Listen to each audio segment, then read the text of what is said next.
Take a look at these protest signs that we want to show you. Obviously not from Greece. They are from Ireland. The 2008 banking crisis, which frustrated citizens who demanded a way out of debt. But when the music stopped for Ireland, because it had been doing very well, Ireland buckled and they had to accept austerity. But after doing so, that country turned itself around. John Bruton is credited with helping grow Ireland into the Celtic Tiger as one of the fastest growing economies in the world. He is the former Irish Prime Minister, and he's got some advice for Greece. He's also the former EU ambassador to the United States, joining us now in a Fox Business exclusive. Welcome, sir. Thank you for being here.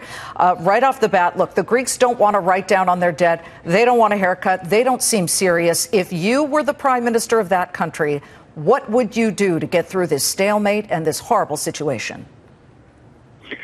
I think that the Greek government needs to draw up their own programme, as Ireland did, their own programme for austerity and reform. And it's important to say that the reform programme that worked in the Irish case wasn't imposed on us. It was drawn up by an Irish government, which implemented it with the approval of the European Union. It's very important that the Irish people had ownership of what was being done, and the Greek government should take ownership of the problem. This fundamentally is a Greek problem.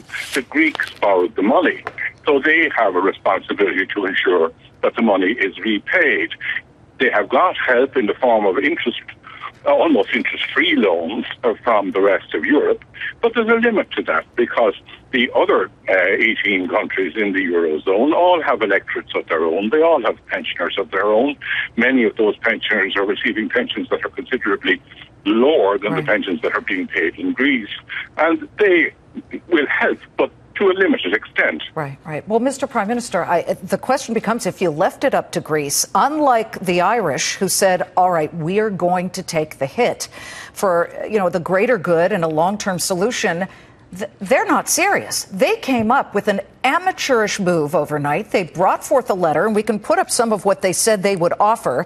They said, OK, we'll agree to the value-added tax bans that the Eurogroup has requested, except for the Greek islands. They still get a 30% discount.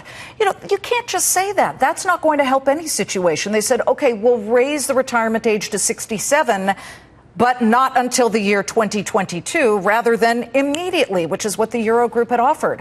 What must they do, and do you believe that they'll get a no or yes vote on Sunday to stay in the Eurozone?